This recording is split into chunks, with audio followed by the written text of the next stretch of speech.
All right, well, let's get started. Welcome, everybody. Good morning or good afternoon. As always, I'm Danny Rubin. I'm your host today. I'm the founder of our company, which is called Ruben. And I'm so glad you're all here. Our guest, Mr. Craig Peck, has turned off his camera for the moment. We get through a couple of little introductory things I want to share with you, and then we'll bring him back. I also want to introduce Miss Renee Bain, our sign language interpreter. If you need her, please try to pin her. If unable, we will only do screen sharing a few times and she will be on screen most of the time. Again, welcome to our session today on the world of the film industry. We have a great guest, a lot of experience. I'm excited for you to hear from him. Before we dive into that conversation, I want to pass along some resources for your teachers. Okay, so let me share my screen briefly and pull that up. Moment.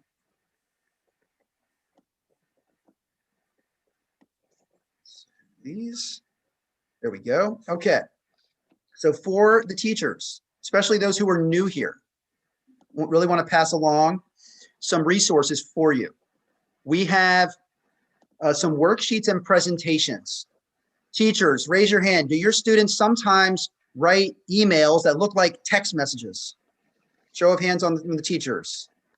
Yes, see some hands. So we put together some resources for you. Our company, Ruben, is an online curriculum for business communication skills. That's what we teach. We're going to learn some skills today.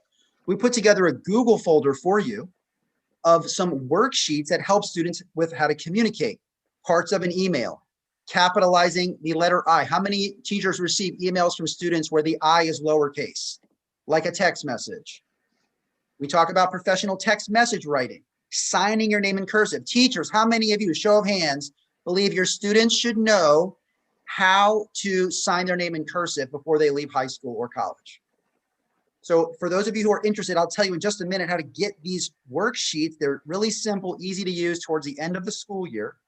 Okay, so this is a Google folder of content, presentations and worksheets on these topics. We've also put together an online presentation checklist. So for those of you who have some virtual presentations coming up, we have a checklist of some best practices for how to stand, how to speak, your background, your eye contact, your energy, all of these different skills in a little one sheet as a reminder. So a collection of free resources for communication skills. If you are interested, teachers, not students, okay, it'll get down to you if your teacher is interested. For the teachers, for this material, all you have to do is please type the word interested in the chat with your email address. Interested in the chat and your email address. What we like to do as a company is to have a brief phone call in the coming couple of days to say hello, learn about your classes, and pass this along. It's much, much better to be in person for these events, and it's not been possible in the pandemic. We like to talk to you. So please just put interested, your email address, and we will put a Google invite out to you the next couple of days to say hello, pass it along, help you incorporate these topics into your classes because they're so important for students going any which direction. We have to teach students how to be good communicators. Raise your hand if you think communication skills, employability skills matter more and more, especially during this pandemic when we're all virtual all the time. Okay, so thank you to those teachers who put that in the chat. Continue to do so. I want to keep it moving. I am so excited about our next webinar app. Today's going to be great, and the next one's going to be great too. And I already put it out over email, told some of you, but for those of you who don't know yet, here we go. Wednesday, April 7th, we are exploring the world of video game development with two people who are developers at a major video game company called Bethesda Games. How many students here know the Elder Scrolls? Show of hands. How many of you know Fallout, Doom, Skyrim? These guys make those games. No joke. So they are going to join us in 2 weeks on April 7th to talk about making video games, how they got into the industry, how you could get into the industry. They are on the cutting edge of games today. I know you all know Bethesda. If if you know video games. So please, teachers, we'll put out a big email blast about it next week, but please mark it down right now. Be with us April 7th, 12:30 Eastern, and we'll always make a recording if the time doesn't work out. Now, one other thing, and I saw somebody ask in the chat, okay? For everybody here today, and even teachers who end up sharing this recorded later, we are giving all of you a certificate for being here. Teachers and students, use it any way you'd like. We'll send that out tomorrow morning, Friday morning.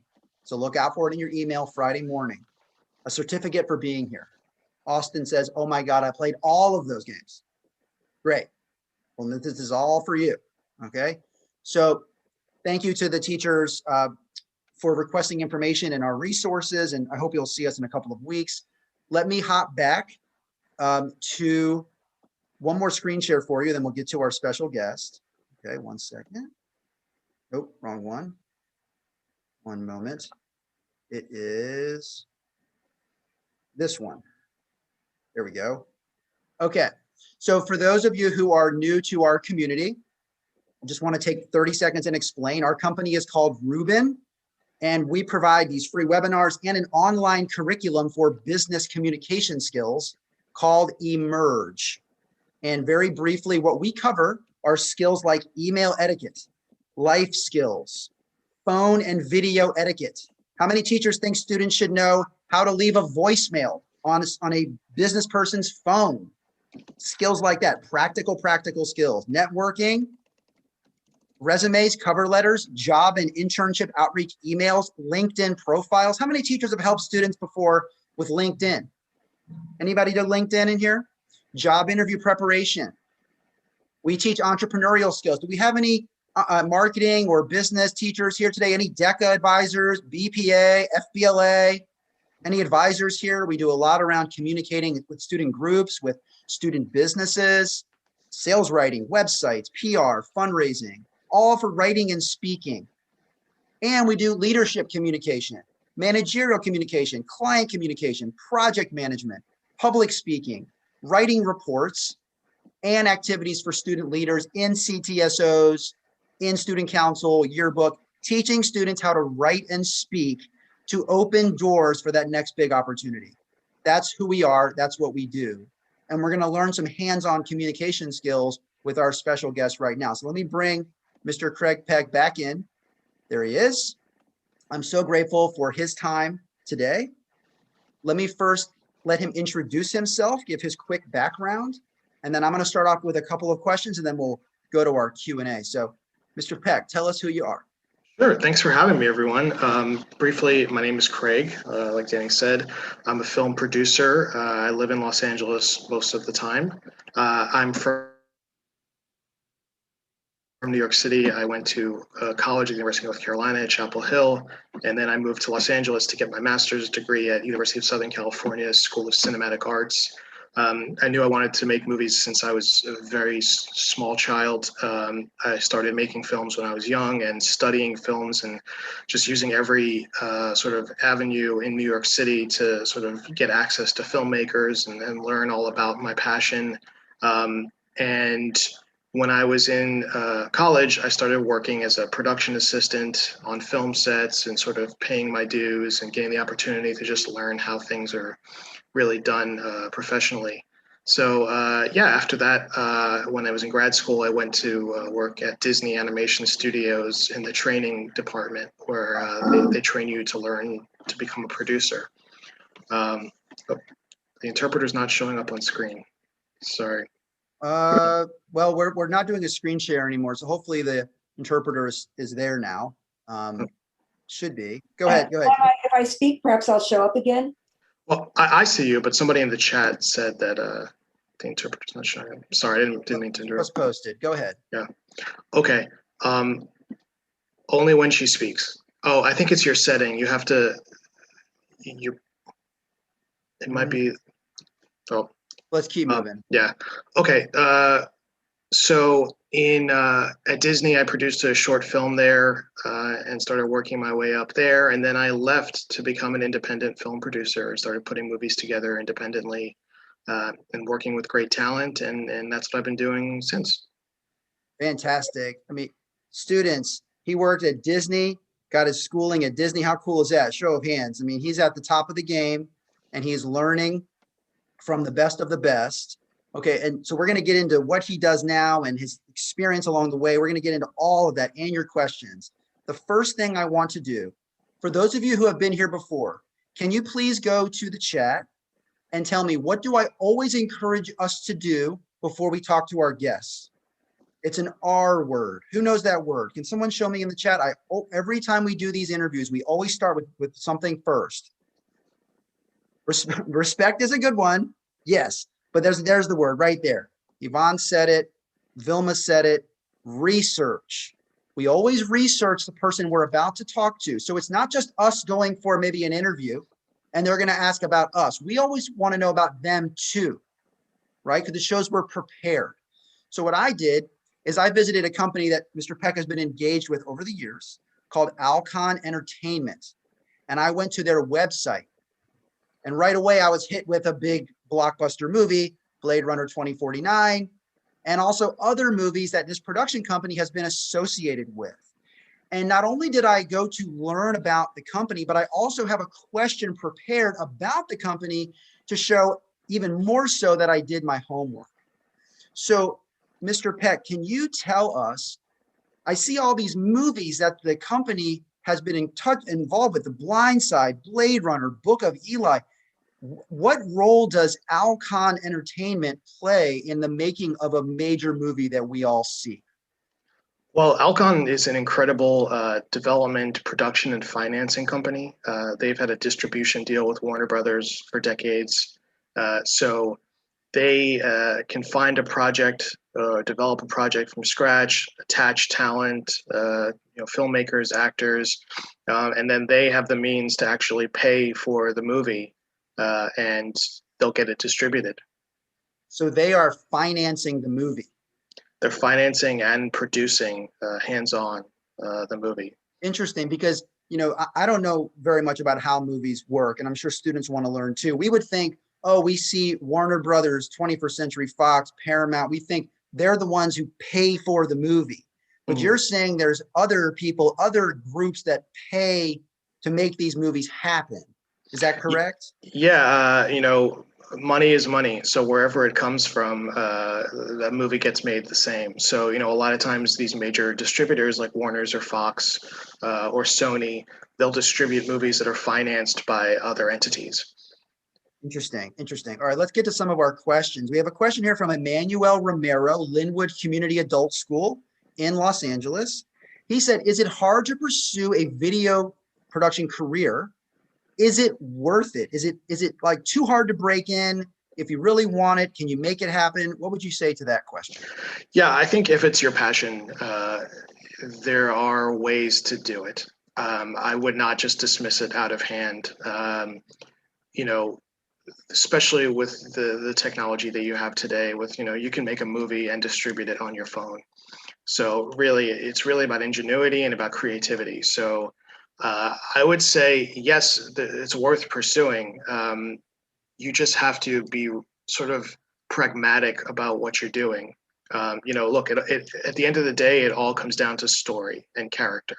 So no matter what, cool cinematography you're able to do or cool visual effects or things like that, that's all great, but it's all needs to be in service of a story. So, I would recommend whatever sort of area of the film industry you're interested in, study English, study, literature, study story, because no matter what, if you're a cinematographer or an editor or a sound designer, again, you're always just serving the story. So you need to really understand what it's about, and that's something I think to really focus on while you're in school.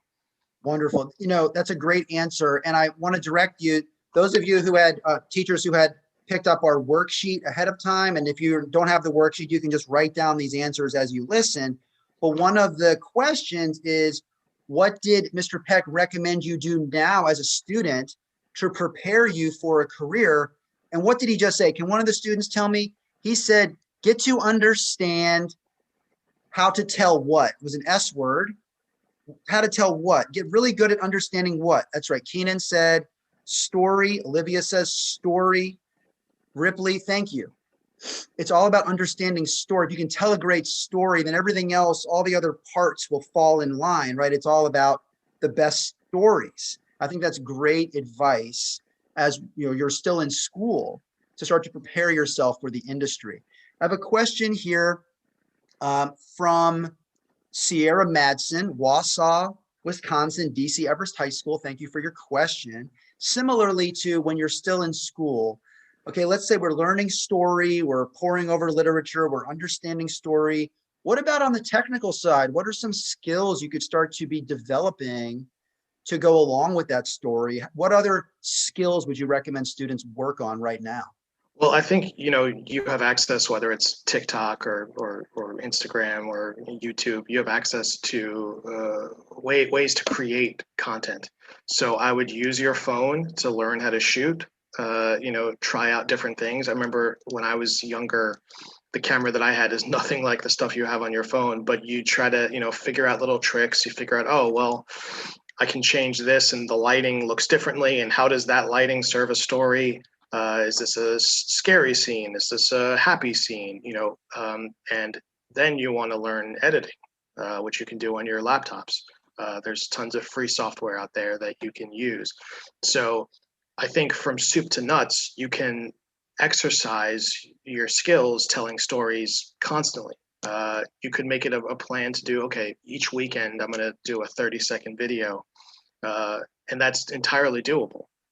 You tell a quick story, and look, that's what all TikTok is. It's quick stories, really. So yeah, good stuff. Let me just real quick. I know we're having a little trouble with Renee's interpreting video. Renee, can you just take yourself off mute? See if that makes you appear. Some people are still having trouble seeing you. We'll leave it at that.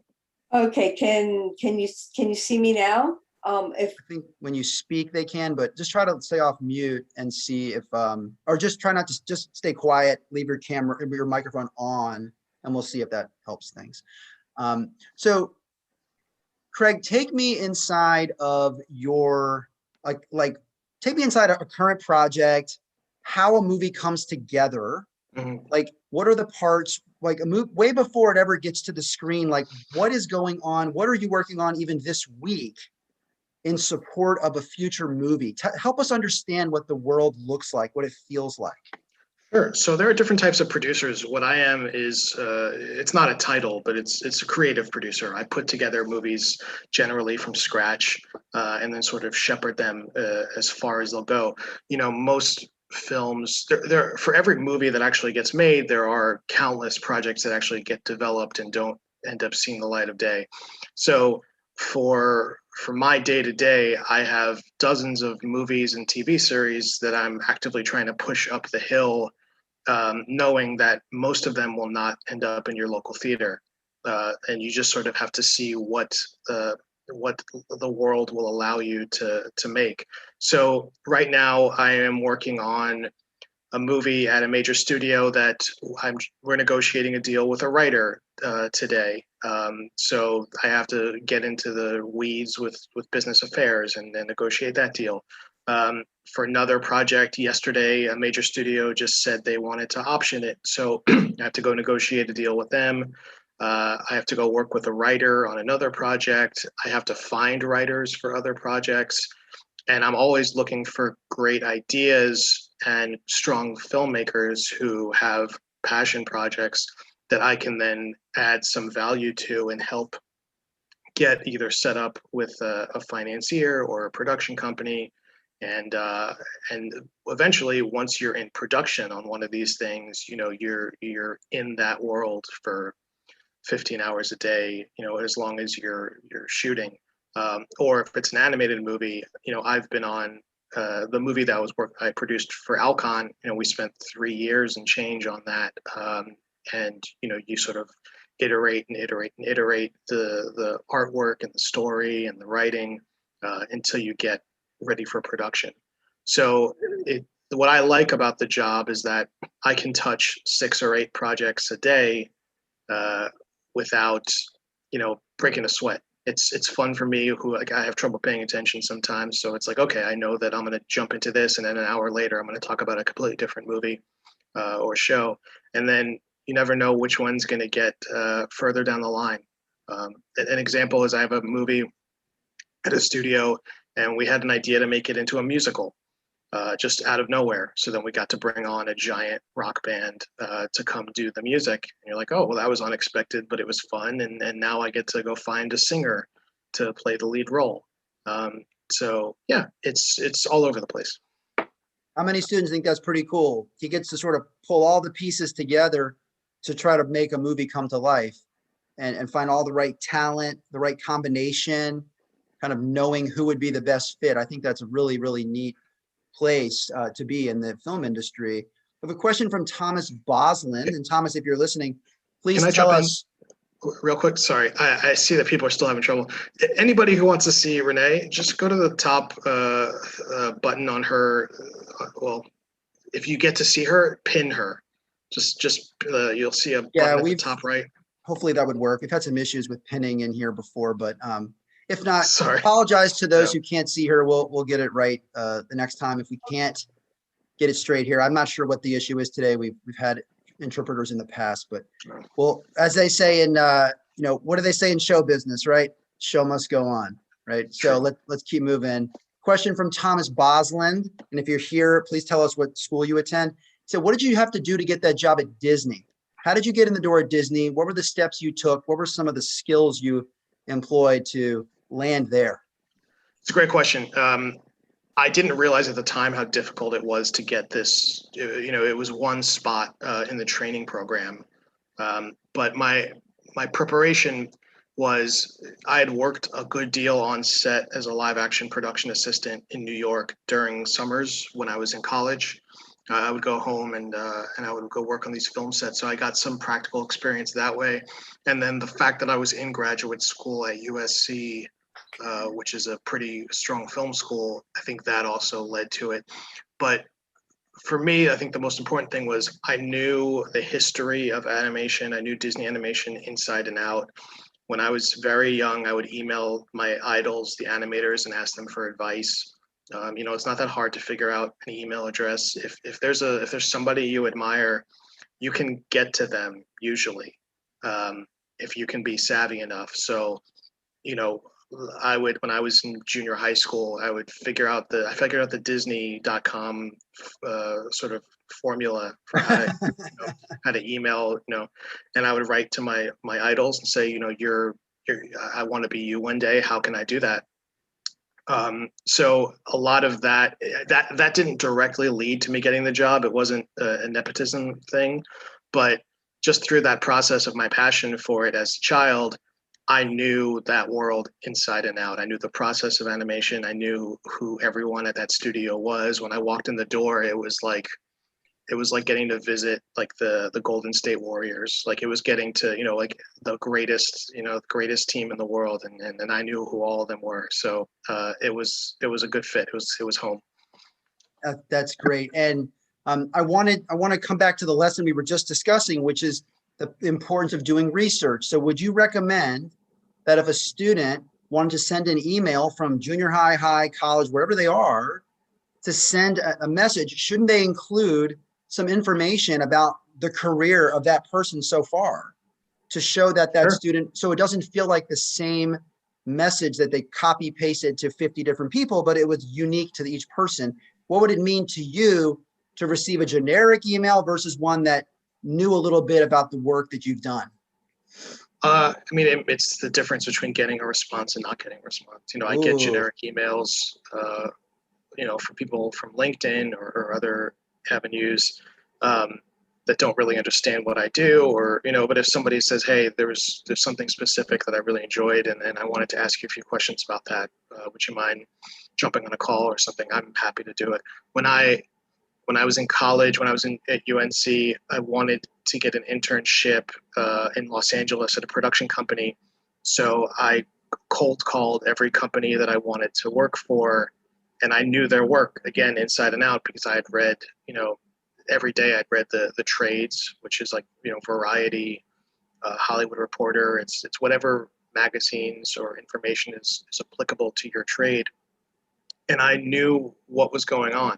So I could call these companies and say, my name is Craig. I'm a student at UNC. I'd really love to come work for you for free for the summer because of this.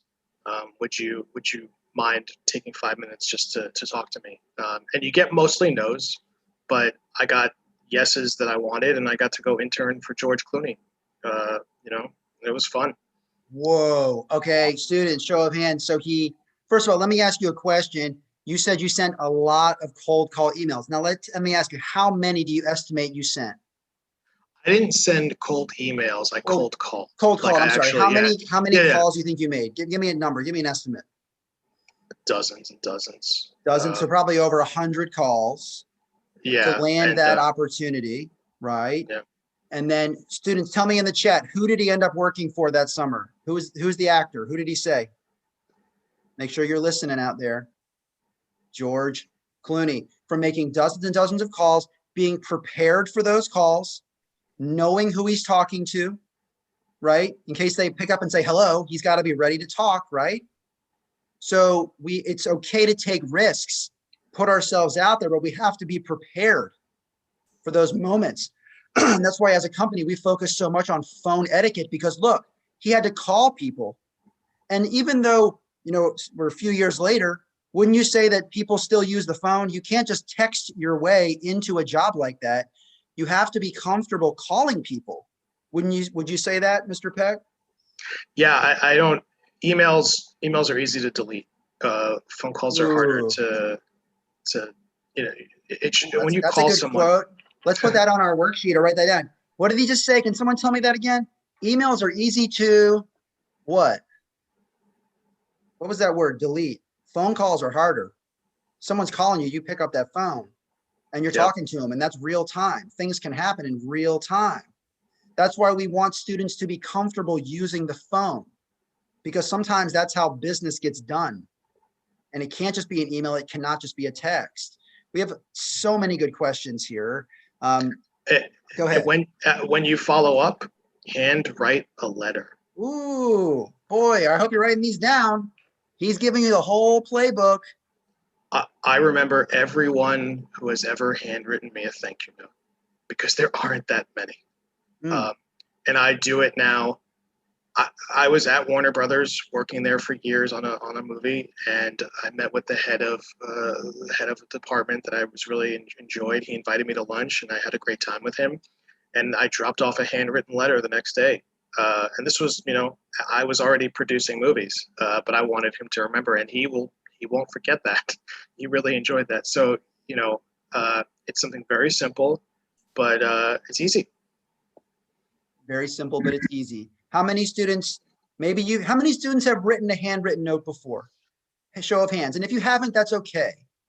This is a perfect time to learn. But that's such an important lesson. It doesn't matter how, digital our society has become, how fast things move, that handwritten note never gets forgotten. So I think that's a great, great lesson. Let's see. Question from Miles Foster. What is the difference between a production company and a distributor? Great question. So a distributor is generally a large company that handles getting a project out into the world. So there are 5 major theatrical distributors, which are Disney, Universal, Warner's, Paramount, and Sony. Fox is no longer a distributor because they were purchased by Disney. So obviously there are far smaller distributors, but what these companies do is they have deals with theatrical exhibitors around the world, and video exhibitors, digital platforms. They essentially handle, they'll deal with marketing and advertising. They're the corporation that is handling the art that's being created. The production company is creating the movie. Thank you. Yeah, sure. Very helpful. I have a question, and if a student has posed it, please tell me in the chat. I was looking for it, but I want to ask this because it's for everyone's benefit. How has the film and TV industry changed during the pandemic, and what will be the new normal? Will we continue to go to theaters for the big summer blockbuster, or is it all going to be streaming services, where are we going, or where are we now with movies and the pandemic? It's a great question. I think as humans, we all sort of need to enjoy stories together in a small dark area, whether it's from the caves, to movie theaters. So I don't see theaters going away. It's a communal experience that's important, and it's a place to go for date night. It's a way to get out of your home. It's the experience of watching, Avengers Endgame with a sold out crowd is different than watching it on your TV, as big as flat screens you're getting nowadays. Having said that, I believe that the streaming services have hit a point where they are becoming extremely powerful, and it's a good thing because they're allowing more types of films and television to get out there that normally wouldn't, because the distribution is generally the gatekeeper for projects. So it used to be these movies had to cost a certain amount of money to be worth showing in a theater, but now Netflix can show, independent films, different films that are for niche audiences, because it doesn't have that same cost. So you will, this year, I imagine people have seen that HBO Max is premiering all of the Warner Brothers movies. That's an anomaly. That won't continue to happen, but you still will see big premiere movies coming from streamers. And there will be a hybrid. People will still go to the theaters, but they'll be watching new movies at home as well. Thank you for that. I wanted to make sure we got that in, because these are aspiring filmmakers, many students here, or actors, actresses, and they'll have to live in this new world that we're all in now because of COVID-19. A question from Bronson Whitmer. And by the way, I want to thank all the students. You've asked so many good questions. There's more than we can get to. I apologize, but I'm getting to as many as I can. Bronson Whitmer. What is the best advice you can give to aspiring filmmakers if they're watching today and they want to get after it like you did? What's the best advice? The easiest advice is make movies. You have to. There's Malcolm Gladwell has that saying about you need to do 10,000 hours of something before you can really be great at it. You should be making movies constantly if that's what you want to do. If you want to write, you should be writing constantly. You should be reading constantly. There are script databases online. You should read script databases. You should understand what makes a great story. If you want to direct, you need to get in front of actors and constantly work with them and understand how to interact with them. If you want to edit, get footage and get on your computer and edit and try different avenues, to test different things out. There's no substitute for practical experience. Having said that, if you want to work in the film industry, there's two ways to be successful in the film industry generally. One is work your way up through the ranks, or make something that people love. So you can either make an independent film that goes, that gets incredibly successful, and that can launch your career, or you can get a job as a production assistant or an assistant in an office and learn the ropes and work your way up. And there's nothing saying you can't do both. You can work your way up a little bit and then make a film a few years in, or sell a script a few years in, and all of a sudden you're now a writer rather than an assistant. Wow. Thank you for that. Great advice. And he said there are two ways about it. The first way is, what was that first path? Work your way. What was that last word? Work your way what? Work your way up. That's right. And I think, look, you could hit it big with an independent film. It's probably more likely you work your way up. That's probably the more, normal path, is you start at the bottom, you work for free, and you build your way up. And, let me just step back, maybe as we can start to wrap up with a question like this. We're talking in the context in your experience working in Los Angeles, but there are film and TV opportunities all over the country. There are local film production, state offices that bring in crews to shoot movies. Explain how wherever you live, there are opportunities to do this kind of work. You don't have to only think of it in the context of going to LA or New York. You could find it wherever you are. Speak to that for a second. Sure, that's true. So every state has a film commission. So if you're in Wisconsin or you're in North Carolina or anywhere, you can easily search online and find your film, your state's film commission. And you can reach out to them and say, I would like to learn how to perform a role.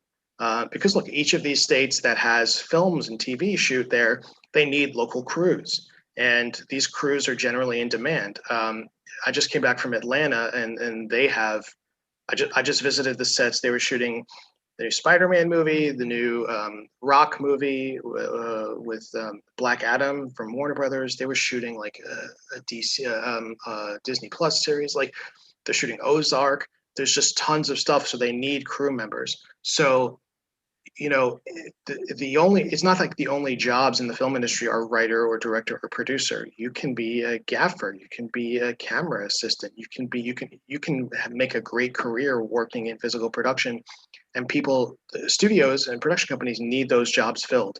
So there are apprenticeships if you want to join one of these areas, and the state film commissions can help you get there. Thank you very much. I think that's important to note that we can do this kind of work where we live, and it's high quality work, often doing big time projects just where you are. We'll take a quick pause. Mr. Peck, stay with us. I want to share my screen. I want to do a quick exercise with students around our communication skills, something that would impress even Mr. Peck receiving an email from you, okay, about opportunities. And this is one of the worksheets that those teachers who've requested it at the beginning were passing along. And I will pass it along again or offer it again in just a minute. I want everybody to look at this Word document. This is an exercise learning how to not use lowercase I in our writing. Okay, could I have the students look at this line? I'm trying to highlight it and get this chat out of the way. Can I have the students look at the line I just highlighted? I want you to write this line for me with proper capitalization and proper spelling in the chat. Can everybody do that, please? I am writing to see if I can visit your company. Can everybody do that? I'd like to see you do it. I want to do a little writing session together. Thank you to Abdul Kareem. See who else we can see. Thank you, Russell. Thank you, Felipe and Nicholas and Ryan and Elena. And tell me, students, why am I asking you to do this? Why is it important that you send messages for your own career and college with proper capitalization, proper grammar? Why? Someone tell me in the chat, why is that important? Why would Mr. Peck need to see that? Jacob says it's professional because it looks more professional. Mr. Peck, I'll ask you, if you got two emails, one that was all text language and one that was complete sentences, which one are you more likely to respond to? Oh, I would ignore the one with text. I would ignore the one with text. He wouldn't even think about answering it. He's in the business, okay? He's where we all want to be. He's telling you right now. You got to come with something stronger. I think a lot of the companies or industries that you're talking about, they're very competitive, and there's a lot of people who want to enter them. The bare minimum is that you can write a complete sentence. If you can't do the bare minimum of that, you're not getting hired, because there's other people who can, There you go. There used to be sort of, I guess for a lot of industries, difficulty breaking in if you were from an underrepresented community or you didn't have friends in the industry. But and I still think that there are issues with that. But there is a concerted effort on behalf of most of these studios to find young people and escort them and help them, get their roles in the industry. So I think this is a great time for anyone from, who feels like they're from the middle of nowhere or feels like they don't have idols to look up to, who come from where they come from. But you're going to get that opportunity, I think, to get your foot in the door a lot easier than you would have before. Just make sure you present yourself well, and I think it's a good opportunity. It'll work out well. Thank you. Thank you for that. Teachers, how many of you appreciated what we just did? That tiny little crash course, show of hands, reminding students that the little stuff often matters the most. It's the difference between an answer from Mr. Peck and no answer, and that could be a huge moment in your career. But before we wrap up, I want to come back to what I mentioned at the beginning. I shared my screen one more time.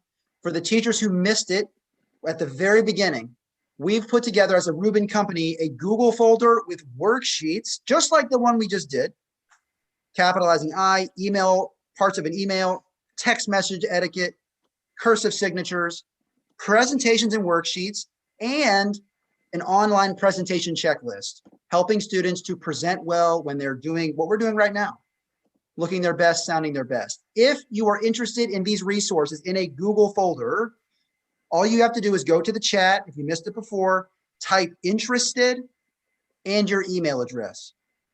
What we like to do as a company is have a brief 5-minute phone call in the next few days to pass it along, say hello, learn about your class, hopefully give you some hands-on practical lessons between now and the end of the year. So if you missed it, please request it now, and we'll be sure to pass it along. I want to come back. Let me turn off the share. And those of you who put your interested, feel free to keep that going. I want to just spend the last few minutes sort of wrapping up with our guests. There were so many questions. I don't want to put you on the spot too much, but this did come through a few different students, and I want to ask it. Students who have autism, do you have any thoughts on roles that they could play in the film and TV world that draw upon their strengths in ways perhaps different from others? Sure. I mean, I've found that writers, I found that there are a number of successful autistic writers. I'll say that. Like Dan Harmon is an example, Creative Community, and Rick and Morty. There's an opportunity there. Writing is generally a solitary process, so you can sort of work at your own pace and however you prefer to. And it also allows you to sort of use your imagination. I think that's, if you can understand how to tell a story within a structure and understand how to embrace character and thematic elements, I think writing is a very good way to break in. Wonderful. Thank you for that. And let's wrap up with this one. What is the most fun, best, most thrilling project you've been a part of to date? It's a good question. Sorry, I should have set you up for that a little better. Oh, that's all Put right. you on the spot. What's your fondest memory so far? You know what was fun? Disney Animation had gone through a few years where they hadn't had a hit, and they were struggling pretty bad. And I was there every day during the production of Tangled. That was when I was in the training program. And the Monday morning after it came out, to be at Disney with everyone celebrating their first big hit in a while, and it was a great movie. That was really cool. I didn't produce the movie; it wasn't mine. I was, in school still at the time, but that was fun to watch because of my love for Disney. My personal favorite was I worked, for 3 years on a movie at Alcon Entertainment that hasn't been released yet, but it was a passion project called Darkmouth, and it was a lot of fun to play around with. So cool. So cool. Well, it's just about 1:15 Eastern time. We always want to keep our webinars on a tight schedule. I know we all have things to do, more classes, more this, more that. Can we have a show of hands? It'll be our virtual applause for Mr. Peck. Please show of hands. Let's get all those hands up. Wasn't this great? Didn't we learn a lot? So many interesting facts and great advice about how to prepare ourselves for the industry, whatever it is we do. I'm grateful for his time. And I see a lot of thank yous in the chat, so the students are grateful. Oh, my pleasure. Thanks for This coming. was wonderful, and I know that the teachers and students took a lot away. And again, teachers, you can share this later. We'll put it on our YouTube channel, and later today. It will be out there tomorrow. And last question: who here is excited for our session in 2 weeks on video games? Show of hands about that one. Who's ready to learn about how video games get made, how to break into that industry? That's going to be pretty cool too. So I hope you'll all come back and join us when it fits in your school schedule, of course. And we will be in touch in 2 weeks. I hope you all stay safe wherever you are. Good luck finishing in your school, your spring semester. And again, special thanks to Mr. Peck and also to our interpreter, Ms. Renee Bain. I know there was some complication, but we're grateful for you. We'll get it straight next time. And so thank you again, everybody. Have a great rest of your day. Thank you very much.